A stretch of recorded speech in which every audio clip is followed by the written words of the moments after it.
Hey there, legends. It's the creator of ExtremeProductionStudios, and you're tuned in to another epic chapter of The Black Mamba.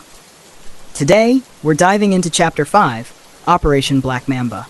Before we get started, make sure to smash that like button, subscribe, and ring the notification bell so you never miss an episode. And hey, if you're craving more, the full web novel is linked in the description. Sit back, relax, and enjoy the story. Chapter 5, Operation Black Mamba.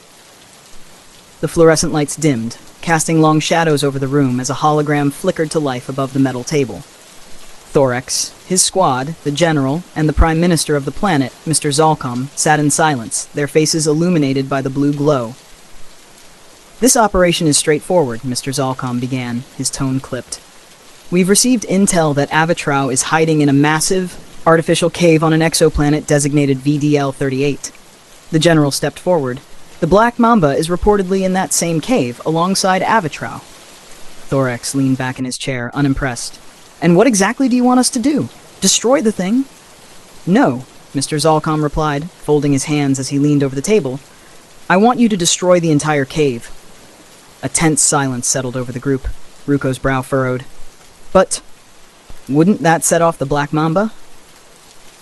That's the plan, the general said without hesitation. We'll use the planet as collateral damage. Thorax's eyes narrowed, anger simmering just below the surface. Absolutely not. What if there's something in that cave, information about Philethier? Mr. Zalcom exchanged a brief glance with the general, irritation flashing across his face. He turned back to Thorax. Still chasing ghosts, are you? He said, his voice thick with disdain. The room fell into uneasy silence. Ruko broke it with the question.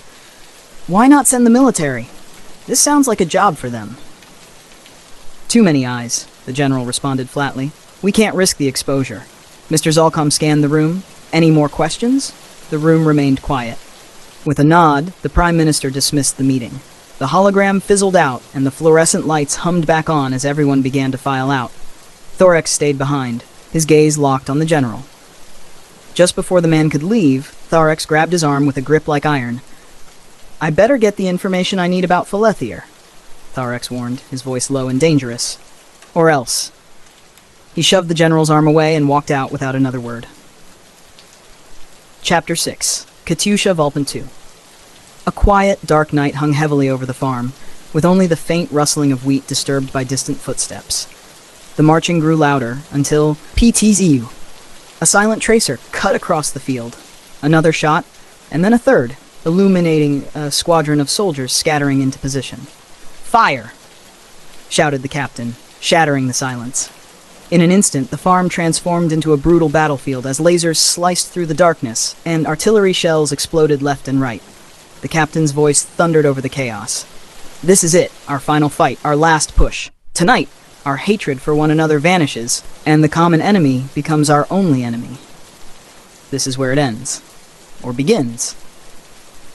Above, the F-568 fighting down in relentless waves upon the enemy. Attack! The captain screamed, leading the squadron out from behind cover, surging forward with fierce battle cries that pierced the cold, wet air. Across the field, enemy soldiers emerged from their fortified bunkers, readying their machine guns. The first shots rang out, and bodies began to fall. Katyusha stumbled, nearly taken down, but Thorax grabbed her, yanking her to her feet and urging her forward as gunfire tore into the squadron behind them. As they closed in, Thorax realized their ranks had been shredded. Most of those who started the charge were gone. He and the captain managed to get close, slipping just beneath the line of sight of the enemy turrets. The enemy forces, thinking they'd won, cheered from above. Ruko, one of the few remaining, pulled out a radio and hastily confirmed coordinates for an airstrike.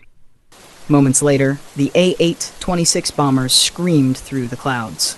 The ground shook violently as artillery shells erupted, sending debris and smoke billowing in all directions.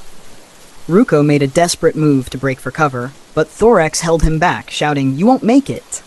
The bombs hit harder, closer, their deafening blasts shaking the earth as chunks of debris fell around them. Thorax threw himself over Katyusha, shielding her as the ground quaked, and rubble pelted down like rain. Amid the chaos, Thorax could hear her sobs, cutting through the roaring explosions. He held her tightly, murmuring, "Think of our daughter. Think of Falethir, as if his words alone could shield her from the nightmare unfolding around them. The explosions grew closer, one last blast reverberating before the world blurred and everything faded to black. And that's a wrap for today's chapter. Hope you loved every second of it. If you did, don't forget to drop a like, share your thoughts in the comments, and of course, stay tuned for the next chapter. More thrilling adventures are coming your way, so I'll see you in the next one. Until then, take care and keep the story alive. Bye.